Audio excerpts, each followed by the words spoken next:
क्या तुम मुझसे शादी करोगी? सड़क किनारे बैठी एक भिखारी लड़की के सामने ये सवाल गूंजा और पूरा माहौल जैसे थम गया। कुछ लोग हंसने लगे, कुछ ने मोबाइल निकाल लिया। अरे ये तो पागल है, भिखारी से शादी करेगा। लेकिन वो लड़का बिल्कुल शांत खड़ा था। उसकी नज़रें उस लड़की की आंखों में टिकी थी।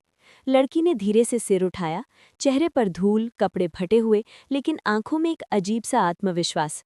उसने धीमी आवाज में कहा, तुम्हें अंदाजा भी है तुम किससे ये सवाल कर रहे हो?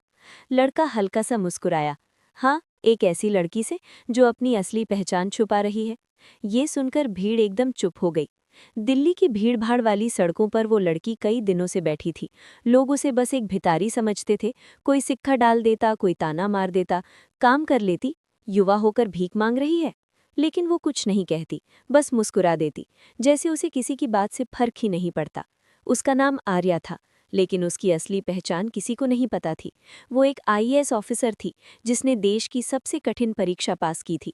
आज वो सड़कों पर भीख इसलिए मांग रही थी क्योंकि उसे एक खतरनाक मिशन मिला था, भिखारी माफिया का पर्दाफाश करना।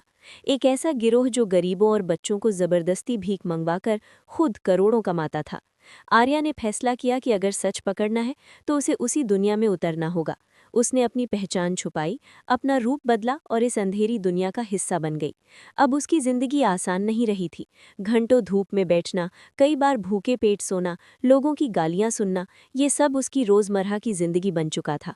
एक दिन एक गुंडा उसके पास आया और बोला, यहाँ बैठने का 500 रुपये रोज देना होगा, वरना उठा लिए जाओगे। आर्या ने डरने का नाटक किया और सिर झुका लिया, लेकिन अंदर ही अंदर वो हर चीज रिकॉर्ड कर रही थी। उसे समझ आ गया था कि ये सिर्फ गरीबी नहीं, बल्कि एक संगठित अपराध है। इसी बीच एक दिन वो लड़का कबीर उसकी जिंदगी में आया।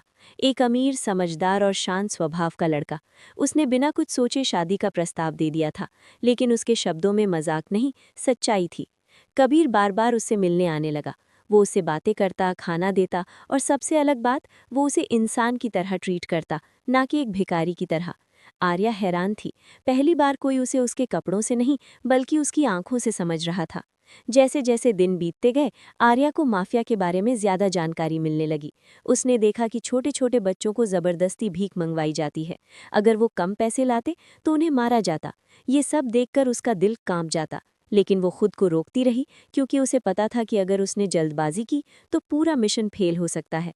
आखिरकार उसने सारी जानकारी इकट्ठा कर ली, गिरोह के लीडर, उनके ठिकाने, उनके काम करने का तरीका, सब कुछ। और फिर वो दिन आया जब सब कुछ बदल गया। अचानक उस इलाके में पुलिस की कई गाड़ियां आकर रुक गईं। चारों तरफ अफरा तफरी मच गई। गुंडे भागने लगे, लोग डर गए।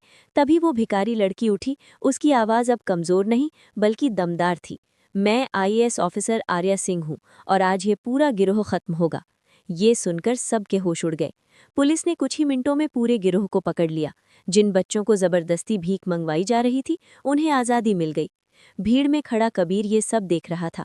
उसके चेहरे पर मुस्कान थी, जैसे उसे पहले से ही यकीन था।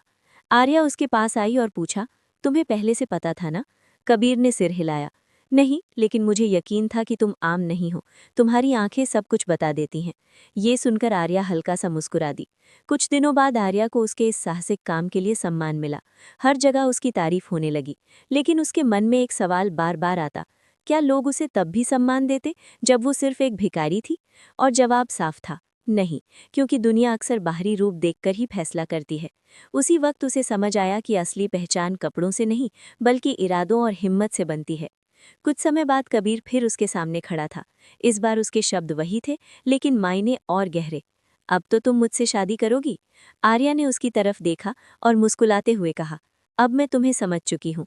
तुम भी बाकी लोगों जैसे नहीं हो। और उसी पल ये साबित हो गया कि सच्चा रिश्ता कभी बाहरी हालात से नहीं बनता, वो बनता है समझ, इज्जत और सच्चाई से। सीख यही है, कभी किसी इंसान को उसके हालात से मत आंको, क्योंकि जो लोग बाहर से कमज़ोर दिखते हैं, वही अंदर से सबसे मजबूत होते हैं, और वही दुनिया बदलने की ताकत रखते हैं।